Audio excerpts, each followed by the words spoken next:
Veliki Rzav protiče kroz 5 kanjona i s obzirom na to da je većim dijelom skoro nepristupačan, on je i očuvan. Hidrobiološka analiza je pokazala veoma visok diverzitet karakterističan za brdsko-planinske reke, a o tome svedoči i prisustvo 132 grupe algi, među kojima su neke po prvi put pronađene u Srbiji.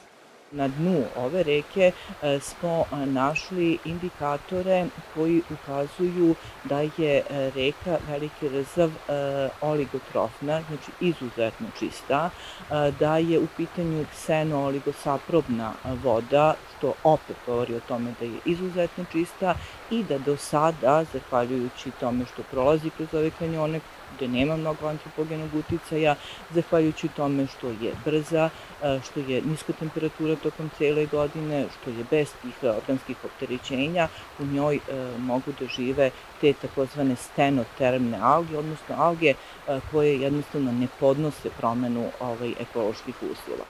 Većina pronađenih makrobeskičmenjaka, njih 90, pripada osetljivim taksonima koji žive u uskim ekološkim promenama životne sredine.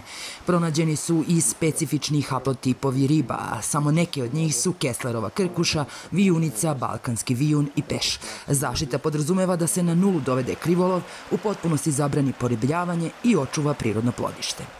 Ukoliko se sačuvaju takva mesta u vreme mresta, ukoliko se spreči bilo kakav oblik krivolova, onda to ima pozitivne efekte na samu populaciju. Na području koje obuhvata specijalni rezervat prirode Veliki Rzav registrovano je 170 biljnih vrsta, od kojih su 13 reliktne, kao što su crni grab, kostrika i klokočika, i 44 vrste sisara, od kojih su najznačajniji slepo kuče, vidra i mrki medved. U njemu živi i 121 vrsta ptica, od kojih su 103 strogo zaštićene. To su najpre suri orao, osičar, orao zmijar, beloglavi sup, ali i voden kos, potočna pliska, vodomar.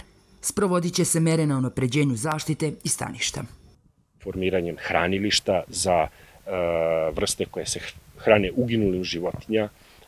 Već sam pomenuo neke mere kao što će biti ograničenje kretanja u određenom periodu godine kako bi se sačuvao gnezdeći period, odnosno mir u gnezdećem periodu da bi se te vrste gnezdile.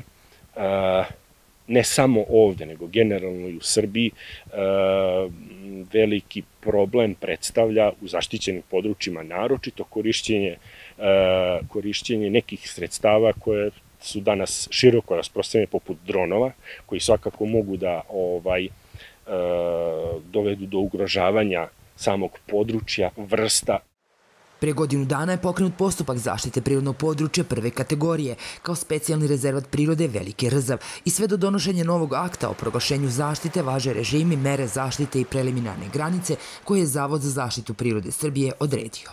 Cilj zaštite je upravo to da se doprinese da ovo područje doživi jednu vrstu procvata ili razvoja i na neki način da iskoristi te vrednosti koje su ovde u stvari očuvane i ono što u stvari izdvaja ovo područje od ostalih područja u Srbiji. Rzav će biti zaštićen na dužini toka od 51 km i deo od skoro 4800 hektara specijalnog rezervata Veliki Rzav. Zadatak ekološkog udruženja Rzav kao budućeg upravljača biće da sva vredna geološka, geomorfološka i hidrografska obeležja koja predstavljaju retke vrednosti geonasleđa čuva, štiti i promoviše.